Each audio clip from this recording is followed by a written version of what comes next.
આજે world kidney day છે અને આ કિડની ડે નિમિત્તે એક ચિંતાજનક સમાચાર સામે આવ્યા છે જે મારે તમને કહેવા છે. આ એ સમાચાર છે કે જે આપણને એવું કહે છે કે હવે તો આપણે આપણા સ્વાસ્થ્યની દરકાર લઈએ. આપણે ત્યાં કહેવત છે કે પહેલું સુખ તે જાતે નર્યા. તો આપણા સ્વાસ્થ્યની દરકાર આપણે નહીં લઈએ તો કોણ લેશે? તમને ખબર છે, રાજ્યમાં 2587 દર્દી એવા છે કે જે કિડની ટ્રાન્સપ્લાન્ટ માટે વેઇટિંગમાં છે, રાહ જોઈ રહ્યા છે કે કોઈની મળે તો કિડની ટ્રાન્સપ્લાન્ટ થાય. અને 90% દર્દી એટલે કે દર 10માંથી 9 કેસીસ તો અમદાવાદના છે. એટલે કે શહેરના કુલ 2587માંથી 2322 દર્દી અમદાવાદ શહેરના છે જે કિડની ટ્રાન્સપ્લાન્ટ માટેની રાહ જોઈ રહ્યા છે.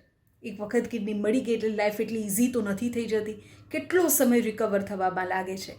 શહેરની હોસ્પિટલ્સમાં આવતા દર્દીઓમાં મોટાભાગના કેસમાં અનિયંત્રિત ડાયાબિટીસ અને બ્લડ પ્રેશર એ કિડની ફેલ થવાનું મુખ્ય કારણ હોય છે.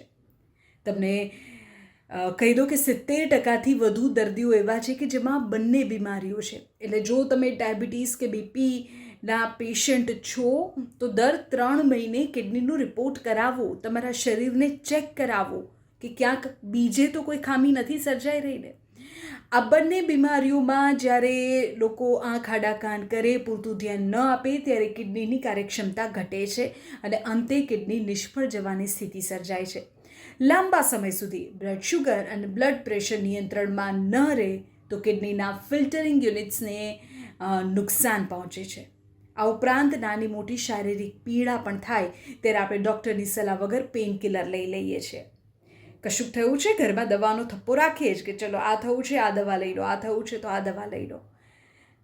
પણ આ પ્રકારે ડૉક્ટરની સલાહ વગર પેઇનકિલર લેવી પણ કિડની માટે જોખમ ઊભું કરે છે, રિસર્ચ એવું કહે છે. અને બીજું આપણી લાઈફસ્ટાઈલ, આપણી હેબિટ્સ, ફૂડ હેબિટ્સ, કારણ કે આપણને જંક ફૂડ ગમે છે, રોટલી રોટલા ભાવતા નથી, મિલેટ્સ આપણે પસંદ નથી કરતા.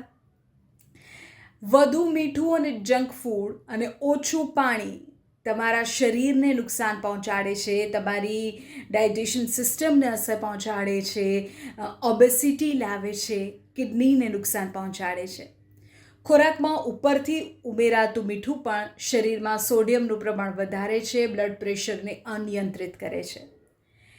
વધુ પ્રમાણમાં પાણી પીવો એ આપણા શરીરમાંથી ઝેરી તત્વોને બહાર કાઢે છે. એટલે દિવસ દરમિયાન પૂરતું પાણી લો અથવા તો કોઈ પણ અન્ય પ્રવાહી લો. અને એમાં પણ અત્યારે તો ઉનાળો છે, આકરી ગરમી છે. ડૉક્ટરની સલાહ વગર વારંવાર પેઇનકિલર ન લો. આવી દવા તમારા લોહીના પ્રવાહને અસર કરે છે તેવું રિપોર્ટ્સ કહે છે. અને બીજી એક વાત તમને કહી દઉં કે 73% કેસીસ એવા છે કે જેમાં 40થી ઓછી ઉંમરના લોકો હોય. એટલે નાની ઉંમરે કિડની ટ્રાન્સપ્લાન્ટની જરૂરિયાત પડવી એ પણ હવે સામાન્ય થઈ ગયું છે. દર 4માંથી ત્રીજો દર્દી 40 વર્ષનો છે. એટલે તમે વિચારો કે કેટલી નાની એજે આ રોગ થઈ રહ્યો છે. હવે આપણે આપણા શરીરનું ધ્યાન નહીં રાખીએ તો કોણ રાખશે? આજે વર્લ્ડ કિડની ડે છે. આપણે નક્કી કરીએ કે આપણે આપણા સ્વાસ્થ્યની દરકાર લઈશું, ઉપરથી મીઠું ઉમેરવાનું બંધ કરી દઈશું, જંક ફૂડને ઓછું કરી દઈશું. બંધ ના કરો ચલો, પણ ઓછું તો કરી શકીએ. વધુને વધુ પ્રવાહી પીશું. શુગર અને બીપીના પેશન્ટ છીએ તો દર 3 મહિને બોડી ચેકઅપ કરાવીશું. કિડનીનું ફંક્શનિંગ કેટલું છે એ ચેક કરીશું અને આપણા બીપીને અને શુગરને નિયંત્રિતમાં રાખીશું. કારણ કે અત્યારે કેસીસ ખૂબ વધી રહ્યા છે અને એમાં પણ નાની ઉંમરમાં કેસીસ સતત વધી રહ્યા છે.